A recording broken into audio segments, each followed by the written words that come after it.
Assalamualaikum warahmatullahi wabarakatuh. Jumpa lagi dengan saya Tama dalam Ada Apa Gerangan 2. Bagaimana kabar kalian? Semoga selalu diberikan kesehatan dan juga rezeki yang cukup. Kita akan lanjutkan cerita sebelumnya. Cerita tentang sebuah makam kembar yang berada di atas puncak Gunung Kambengan, dengan berbagai misteri dan juga sejarah yang sangat kelam di sana. Nah, seperti apa kelanjutan ceritanya? Langsung saja kita simak. Teman-teman, ada apa gerangan? Ceritanya mulai dari sini.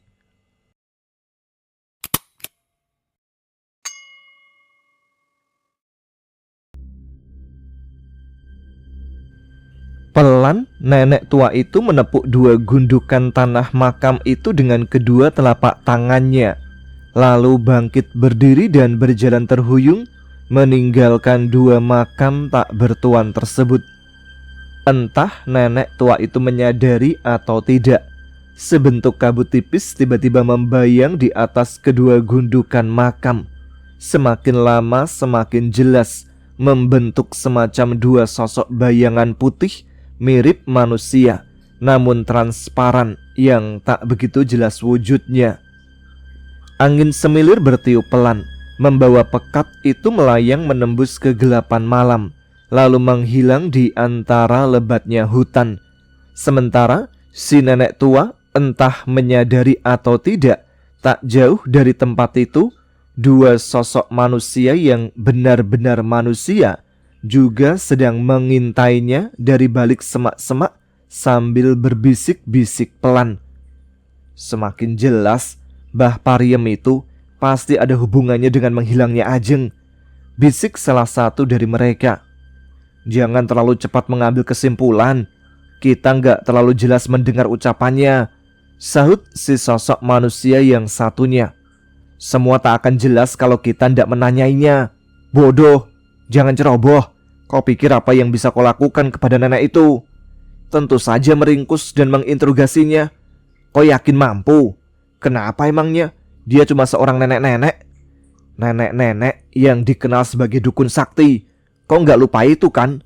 Dan kau pasti juga melihat apa yang barusan aku lihat. Apa? Kabut pekat berbentuk sosok aneh yang keluar dari kedua makam itu tadi. Kau pikir itu apa? Ah, sial. Itu karena otakmu sudah dipenuhi dengan prasangka dan emosi. Ya udah kalau gitu, ayo kita ikuti nenek itu pelan-pelan agar tak sampai ketahuan.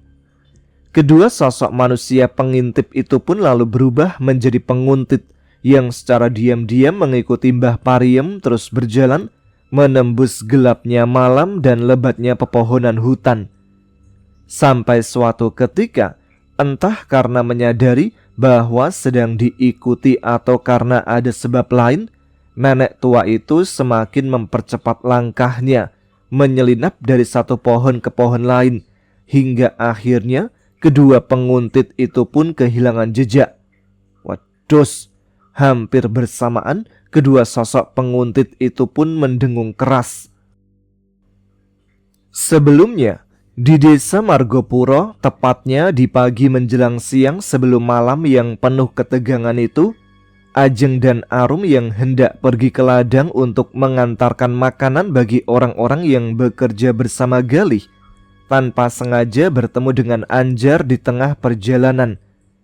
Ajeng yang tahu kalau Anjar hendak pergi ke gunung untuk mencari bahan obat-obatan itu, akhirnya memutuskan untuk ikut Anjar. Awalnya Anjar keberatan karena Ajeng belum izin sama kakaknya. Namun Ajeng bersikeras karena gadis itu berpikir ini kesempatan yang bagus baginya untuk bisa lebih dekat dan bicara banyak dengan adik sepupunya itu. Semenjak ia kembali ke desa, baru beberapa kali ia sempat bertemu dan bicara dengan Anjar. Itu pun hanya sekedarnya saja, karena sifat Anjar yang memang sedikit tertutup dan jarang bergaul, dan itu membuat Ajeng menjadi penasaran. Baiklah, kau boleh ikut, tapi dengan syarat nanti kalau Galih marah jangan bawa-bawa namaku, kata Anjar dengan nada ketus. Akhirnya berdua mereka mulai mendaki ke atas gunung. Sepanjang perjalanan Bahkan saat sampai di lereng yang agak tinggi, Anjar lebih banyak diam. Ajeng yang begitu ceriwis mengajaknya mengobrol karena ingin mengakrabkan diri hanya disauti sekedarnya saja oleh Anjar. Gadis aneh itu justru mulai sibuk memilih dan memetik dedaunan serta menggali akar-akaran yang sekiranya bisa dijadikan bahan obat-obatan. Hal itu membuat Ajeng menjadi semakin penasaran. Mbak Anjar hebat ya, masih muda tapi sudah paham akan tanaman obat-obatan seperti ini. Pasti sudah belajar banyak sama Mbah Pariem. Celoteh Ajeng sambil ikut memetik dedaunan yang sama dengan yang dipetik oleh Anjar dan memasukkannya ke dalam keranjang kecil yang dibawa oleh Anjar. Kenapa kau masih saja memanggilku Mbak? Alih-alih menjawab, Anjar justru balik bertanya. Kau tahu kan statusku ini adalah adikmu? Loh, bukannya Mbak Anjar sendiri yang minta dipanggil Mbak karena usia Mbak Anjar memang jauh lebih tua dariku. Lagi pula, aku juga segan lah kalau cuma manggil nama sama orang yang usianya 7 tahun lebih tua dariku, sahut Ajeng. Kau ini, Anjar sekilas menoleh ke arah Ajeng, membuat Ajeng bisa melihat wajah yang selama ini selalu disembunyikan di balik kerudung biru itu. Wajah yang cukup manis sebenarnya, andai saja tak ada cacat kecil di wajah itu. Kau itu sangat berbeda ya dengan kakakmu. Beda gimana maksudnya Mbak? Kakakmu itu dia keras kepala dan susah diatur, sementara kamu sepertinya sangat penurut dan juga lembut hati. Hehehe, ya wajar lah Mbak, aku kan anak perempuan. Ajeng sedikit tersipu mendengar ucapan bernada pujian itu, dan ia senang Anjar sepertinya mulai sedikit lebih banyak berbicara. Tapi memang benar ya Mbak cerita Mas Prapto itu, bahwa waktu kecil dulu Mbak Anjar sama Mas Galih selalu bermusuhan. Pancing Ajeng mencoba mengorek kisah masa lalu si gadis aneh itu dengan kakaknya. Bukan bermusuhan sebenarnya, tapi sambil kembali sibuk memetik dedaunan dan menggali akar-akaran, Anjar lalu menceritakan seperti apa kisah masa kecilnya bersama Galih. Kisah yang terdengar sedikit konyol dan menggelitik hingga membuat Ajeng beberapa kali tak mampu menahan tawanya. Jadi, Mbak Anjar dulu selalu ingin mengalahkan Mas Galih dalam segala hal hanya karena ingin menunjukkan kalau Mbak Anjar lebih tua dan gak mau dipanggil Nduk sama Mas Galih? Tanya Ajeng setelah tawanya mereda. Iya, namanya juga anak-anak Jeng. Dan sekarang kadang aku merasa malu sendiri kalau ingat masa-masa itu, ujar Anjar. Kenapa harus malu Mbak? Kalau aku jadi Mbak Anjar, aku malah bangga loh. Mbak Anjar itu perempuan hebat, bisa melakukan segala hal yang bahkan sulit dilakukan oleh anak laki-laki. Ah, apa yang bisa dibanggakan dari orang sepertiku Jeng? Anjar mendesah. Nada suaranya terdengar sedikit berubah. Kau tahu sendiri kan kehidupanku sekarang seperti apa? Sudah kehilangan orang tua, hidup pun serba susah, ditambah dengan orang-orang yang sepertinya enggan untuk bergaul denganku. Apa yang bisa dibanggakan dengan kehidupan yang seperti ini? Kadang aku merasa iri dengan kalian. Meski sama-sama telah kehilangan orang tua, tapi nasib kalian sepertinya lebih beruntung dariku. Ah, Mbak Anjar jangan ngomong seperti itu. Biar bagaimanapun kita ini saudara Mbak. Dan sekarang aku dan Mas Gali juga sudah kembali ke desa ini. Sering-seringlah Mbak Anjar main ke rumah. Atau nanti aku dan Mas Gali yang main ke rumah Mbak Anjar, agar hubungan kita ini bisa semakin akrab. Dan sebagai seorang saudara, Mbak Anjar tidak perlu sungkan ataupun malu kalau emang butuh sesuatu. Bilang saja, asal kami mampu, kami pasti bersedia membantu kok, kata Ajeng. Aku tahu Jeng, kau dan kakakmu itu, aku tahu kalian tulus untuk memperbaiki hubungan kekeluargaan kita yang dulu sempat retak. Tapi kalau ingat bahwa dulu keluargaku, sudahlah Mbak, masa yang berlalu tak perlu diingat-ingat lagi. Yang penting sekarang bagaimana kita berusaha untuk memperbaiki kesalahan-kesalahan yang dilakukan oleh kedua orang tua kita. Aku dan Mas Gali juga punya rasa bersalah yang sama dengan apa yang dulu dilakukan oleh almarhum Bapak pada kedua orang tua Mbak Anjar. Karena itu, Kenapa kita tak saling memaafkan saja dan melupakan masa-masa kelam itu, lalu membuka lembaran hidup baru, bersama-sama menjalin kembali tali persaudaraan yang sempat hampir putus ini? Cara bicaramu itu udah seperti orang tua saja ya. Anjar tersenyum. Senyum pertama yang dilihat Ajeng dari gadis berwajah manis itu. Hehe, aku hanya asal aja kok ngomongnya mbak. Ajeng kembali terkekeh, lalu mencoba mengalihkan pembicaraan. Apa sekarang sikap Mbak Anjar pada Mas Galih masih seperti dulu? Maksudmu? Ya masih nggak mau dianggap adik karena usia yang lebih tua? Ya enggak lah, aku kan bukan anak-anak lagi Jeng. Justru sebaliknya, kini aku kagum dengan kakakmu. Baru beberapa hari kembali ke sini, tapi sudah membawa banyak perubahan. Aku yakin cepat atau lambat desa ini akan semakin maju berkat usaha kakakmu. Meskipun Anjar tak melanjutkan kata-katanya, ia kembali teringat dengan peringatan yang diberikan oleh neneknya saat Galih dan Ajeng pertama kali datang ke desa ini. Mereka akan celaka kalau tetap berada di desa ini. Celaka karena apa? Anjar sendiri tidak tahu. Yang ia tahu adalah apa yang diucapkan oleh sang nenek biasanya tak pernah salah. Dan itu membuat Anjar menjadi resah. Meskipun apa mbak? Ajeng yang penasaran karena Anjar tak melanjutkan kata-katanya bertanya. Ah, enggak kok. Intinya sih, aku kagum dengan kakakmu. Gak sia-sia selama ini Pak Dimargono menyekolahkannya di kota. Ternyata benar ya. Apa kata orang-orang tua zaman dulu? Gumam Ajeng. Apanya yang benar? Bahwa anak laki-laki dan perempuan yang waktu kecilnya selalu bermusuhan, biasanya nanti besarnya malah akan jadi jodoh. Ucapan ngawur macam apa itu? Lah itu buktinya Mbak Anjar bilang kalau sekarang mulai kagum dengan... Aku kagum karena usaha keras yang dilakukan sama kakakmu Jeng. Bukan kagum karena yang lain juga nggak apa-apa kok mbak. Aku juga sama sekali nggak keberatan kalau punya kakak ipar Mbak Anjar. Malah aku senang. Ngawur kamu. Kita kan saudara. Mana mungkin aku. Jadi kalau bukan saudara, Mbak Anjar beneran kagum karena yang lain. Enggak, bukan begitu maksudku. Tapi apa hayo? Tapi aku nggak tahulah. Kenapa malah jadi ngomongin hal begini sih? Anjar memberengut. Pura-pura tentunya. Karena sekilas Ajeng melihat ada rona merah yang membias di wajah manis milik Anjar. Dan Ajeng pun tersenyum penuh arti. Terlalu sibuk bekerja sambil bercengkrama membuat kedua gadis itu tak sadar bahwa hari sudah semakin siang. Matahari sudah hampir berada tepat di atas kepala. Dan dari kejauhan mulai nampak awan hitam yang berarak perlahan. Juga suara guruh yang saling bersautan. Tanda bahwa sebentar lagi mungkin hujan akan turun. Udah siang, sebentar lagi mungkin hujan turun.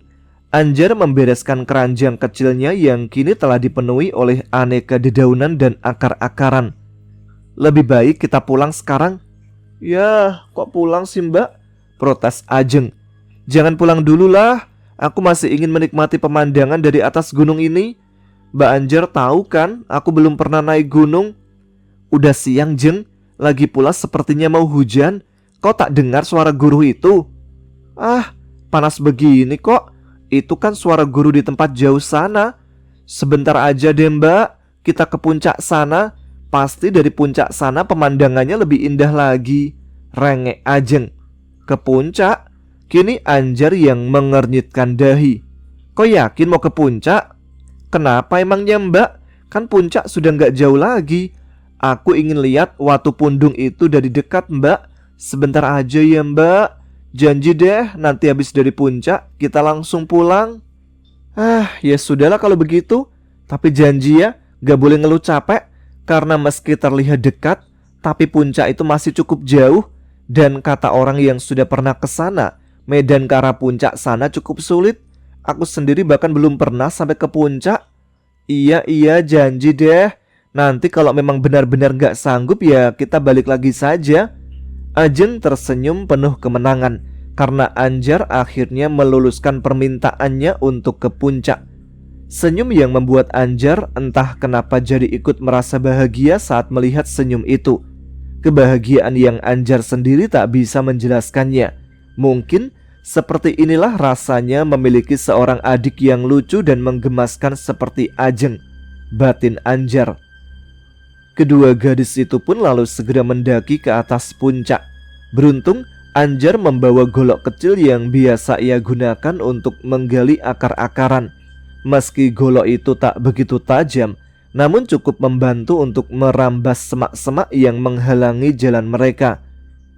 Sampai di suatu tempat yang agak terbuka, Anjar sempat tertegun. Ada bekas semak-semak yang telah dibabat, yang sepertinya masih baru. Terlihat dari bekas semak-semak yang belum begitu layu. Ini sedikit mengherankan bagi Anjar, karena setaunya sangat jarang ada orang yang naik sampai ke wilayah itu. Mungkin warga dari desa di lereng selatan. Tak mungkin kalau warga Margopuro sampai ke tempat ini, batin Anjar sambil terus berjalan. Sementara Ajeng yang mengekor di belakangnya masih terus saja berceloteh. Anjar sampai dibuat heran karenanya. Anak yang katanya baru pertama kali ini naik gunung itu seolah-olah tak merasakan lelah sama sekali. Padahal medan yang mereka tempuh semakin terjal. Wah, kebetulan ya Mbak, udah ada bekas semak-semak yang dibabat, jadi kita ndak perlu repot-repot membuka jalan lagi. Begitu celetuk Ajeng. Iya Jeng, sepertinya nasib baik sedang memihak kita, jawab Anjar. Tapi siapa ya Mbak yang barusan membabat semak-semak?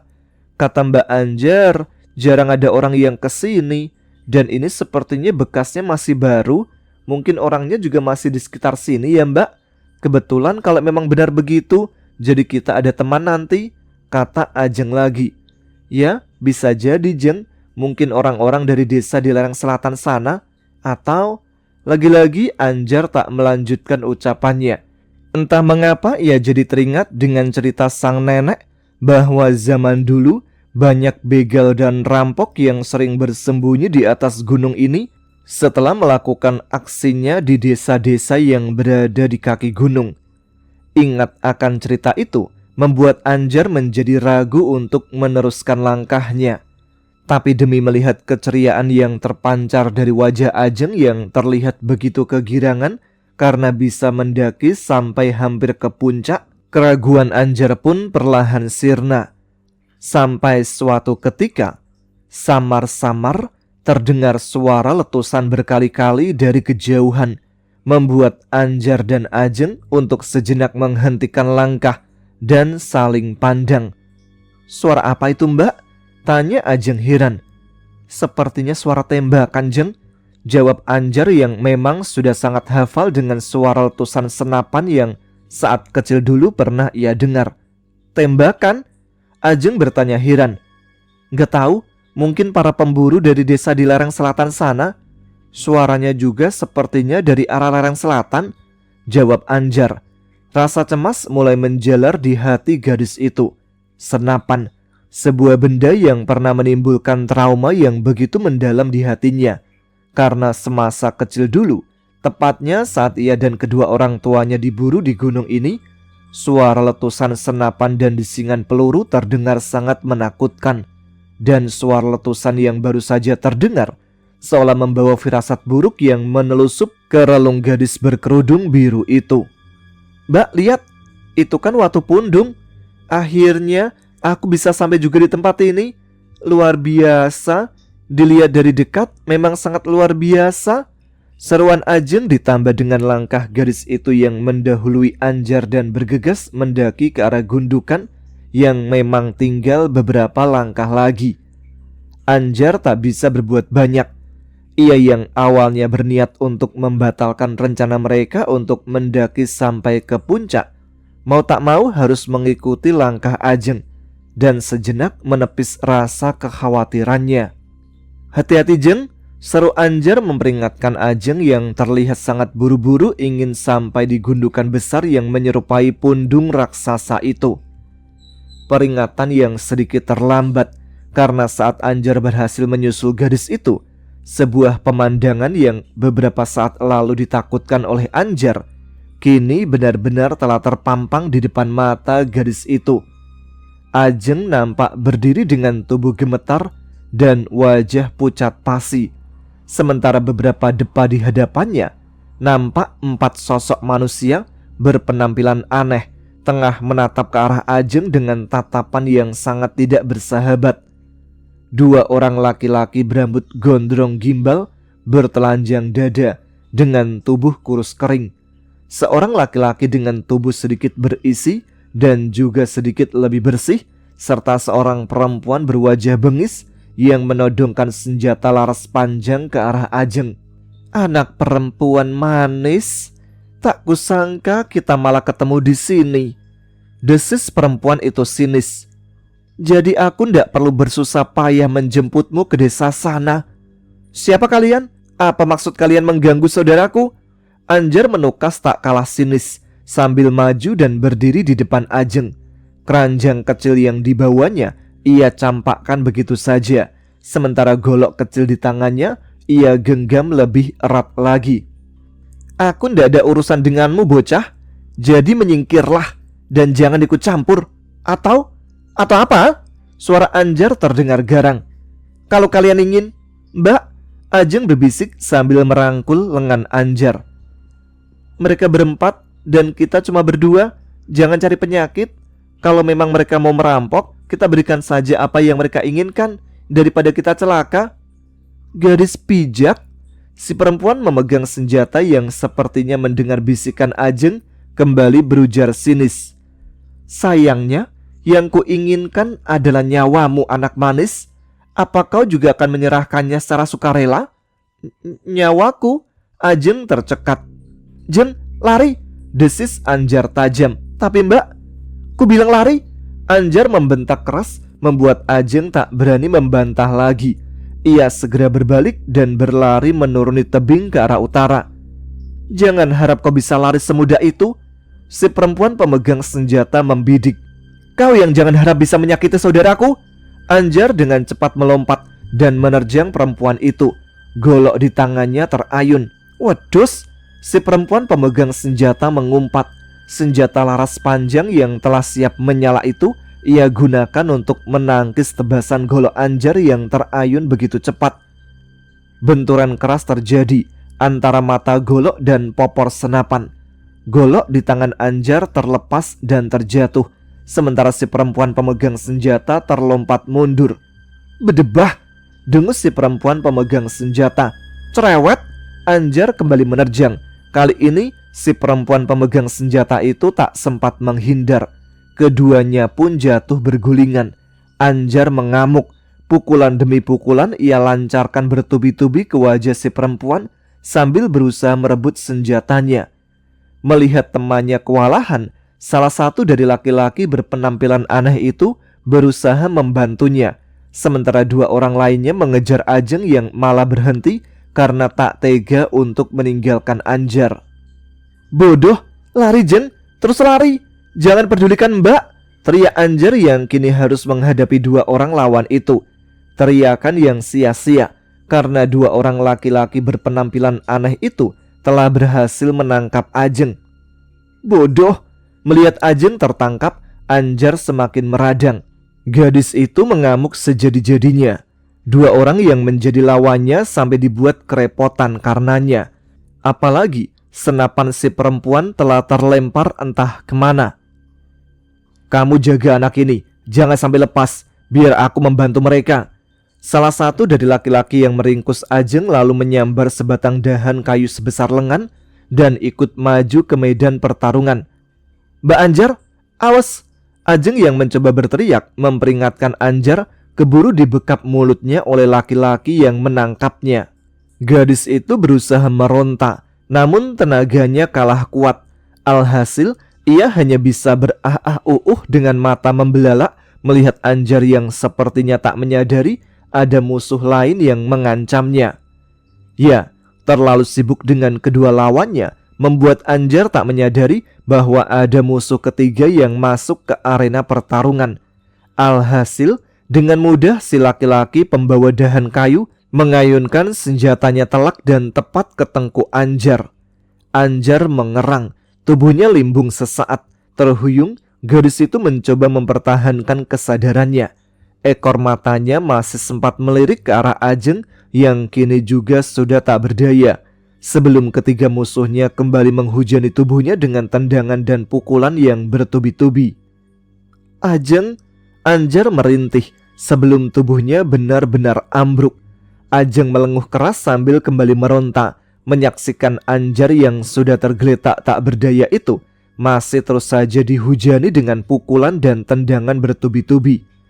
Air mata gadis itu pun tumpah membanjiri wajahnya. Rasa bersalah yang begitu besar ia rasakan. Andai ia tak bersikeras untuk naik sampai ke puncak, tentu hal ini tak akan pernah terjadi. Benar-benar perempuan brengsek. Si perempuan berwajah bengis dengan geram menyambar senjatanya yang tadi terlempar cukup jauh, lalu menempelkan moncongnya tepat ke kepala Anjar yang sudah tergeletak tak bergerak. "Mbak Anjar!" Ajeng menjerit dalam hati sambil memejamkan matanya rapat-rapat, tak sanggup untuk menyaksikan pemandangan yang akan terjadi selanjutnya. Ajeng pun terkulai pingsan dalam dekapan laki-laki yang meringkusnya. Sementara Yuwarsih, si perempuan pemegang senjata itu, nampak gusar menatap nanar ke arah Bejo yang barusan mendorongnya hingga moncong senapannya sedikit bergeser dari kepala Anjar yang telah terkapar tak berdaya. Hanya sedikit, tak lebih dari beberapa senti. Namun itu sudah cukup untuk menyelamatkan kepala Anjar dari terjangan peluru.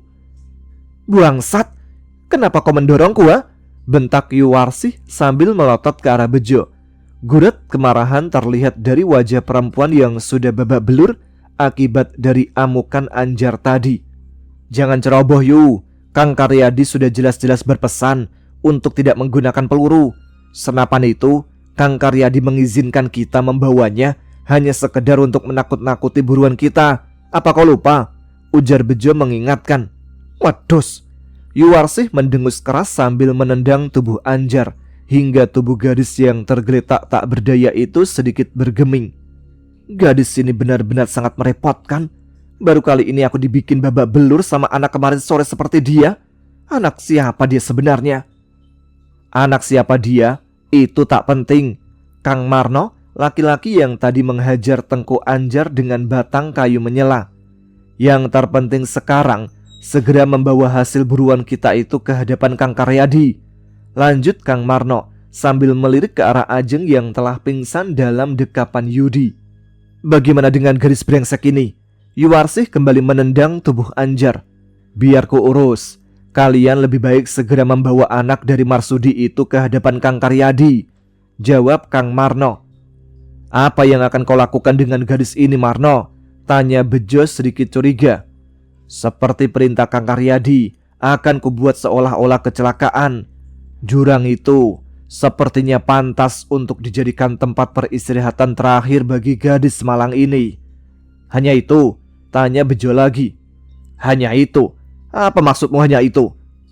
"Ayolah Marno, aku tahu apa yang ada dalam otak kotormu itu. Di antara kita warga desa tersembunyi, hanya kau satu-satunya yang tak punya istri. Sudah lebih dari 10 tahun kau tak pernah menyentuh perempuan. Dan gadis ini, meski wajahnya sedikit cacat, tapi dia masih sangat muda. Dari tadi kulihat tatapan matamu pada gadis ini. Jaga mulutmu, Bejo," dengus Kang Marno. Hahaha. Yuwarsih tiba-tiba tertawa tergelak. "Jadi seperti itu ya Marno. Tapi aku sangat setuju dengan niat kotormu. Gadis brengsek yang telah membuat wajahku babak belur ini sepertinya memang pantas untuk mendapatkannya. Jadi puas-puaskan dirimu Marno.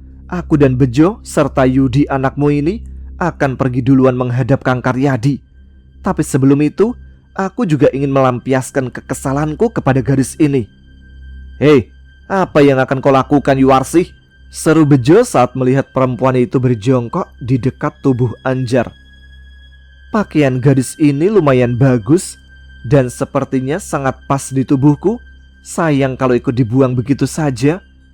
Dengan cekatan, Yuwarsih segera melucuti semua pakaian yang melekat di tubuh Anjar hingga tubuh gadis itu benar-benar telanjang tanpa tertutup oleh sehelai benang pun. Sudah Marno, aku sudah mempermudah rencana kotor yang akan kau lakukan. Jadi silakan bersenang-senang. Yuwarsih tertawa tergelak, lalu mengajak Bejo dan Yudi untuk segera pergi dari tempat itu sambil membawa Ajeng yang masih terkulai pingsan. Ingat Marno, pastikan gadis ini sudah benar-benar mati sebelum kau membuangnya. Bejo masih sempat mengingatkan sebelum pergi meninggalkan tempat itu. Sementara Kang Marno, sepeninggal ketiga temannya, nampak terdiam sejenak sambil menatap tubuh Anjar yang kini tergeletak diam di hadapannya. Gadis malang, siapapun dirimu, maafkan aku kalau aku harus melakukan ini semua. Kang Marno mendesis, lalu merengkuh dan membopong tubuh Anjar dan membawanya ke balik rerimbunan semak belukar. Sementara itu, di desa tersembunyi, Ajeng yang telah sadar dari pingsannya hanya bisa mengelesot di atas lantai tanah dengan tubuh basah kuyup dan tangan serta kaki terikat dengan tali. Sepertinya seseorang telah mengguyurnya dengan air untuk menyadarkannya. Gadis itu tak tahu sedang berada di mana ia sekarang. Ia juga tak tahu siapa orang-orang asing berpenampilan aneh yang mengerumuninya itu. Yang ia tahu, nasibnya kini sedang tidak baik-baik saja. Orang-orang yang mengelilingnya itu, mereka terlihat begitu beringas. Tatapan mata mereka ke arahnya terasa begitu tajam menusuk sampai ke relung hatinya. Tatapan yang dipenuhi oleh rasa dendam dan kebencian. Tatapan yang dipenuhi oleh nafsu untuk membunuh. Jadi benar, kau anak Marsudi?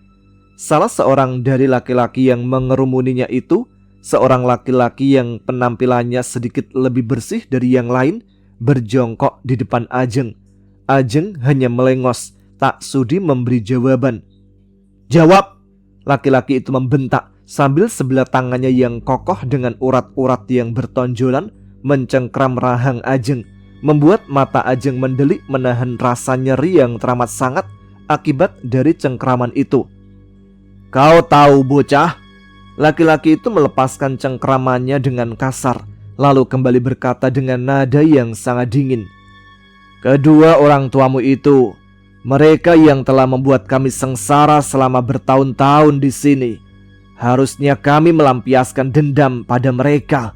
Namun sayang, ku dengar kedua orang tuamu itu sudah mampus." Tiba-tiba Ajeng meludah ke arah laki-laki itu, yang dibalas langsung dengan tamparan. "Buangsat!" Laki-laki itu memaki keras sambil menampar Ajeng, saat tiba-tiba Ajeng meludah tepat ke arah wajahnya. "Dasar bocah tak tahu diuntung, sudah mau mampus masih saja bertingkah. Warsih, Bejo, habisi saja bocah tak berguna ini. Buat seolah-olah kecelakaan dan buang mayatnya ke jurang."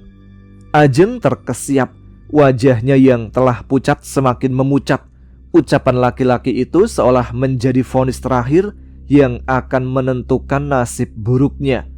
Dan itu belum seberapa, karena sebelum orang yang dipanggil Bejo dan Warsi itu menyeretnya keluar, seseorang menerobos masuk dan berseru, "Tunggu!" Hampir serempak, semua orang yang ada di ruangan itu menoleh ke arah si pemilik suara, tak terkecuali dengan Ajeng.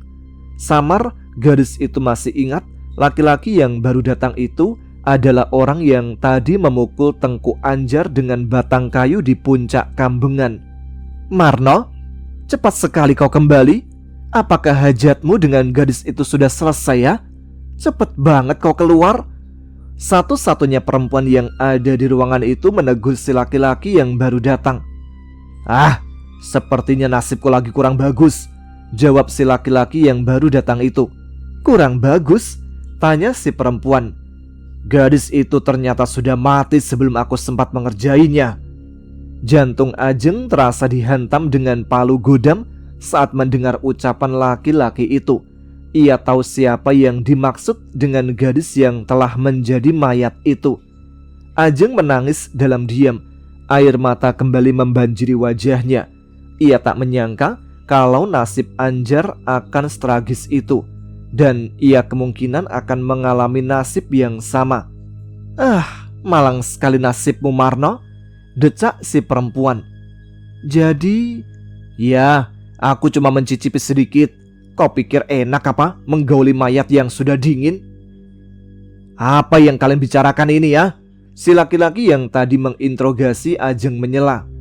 Anu Kang, Warsih satu-satunya perempuan dalam gerombolan itu lalu menceritakan apa yang telah Warno lakukan dengan gadis Malang, teman dari gadis yang kini mereka sekap. Astaga Marno, kamu.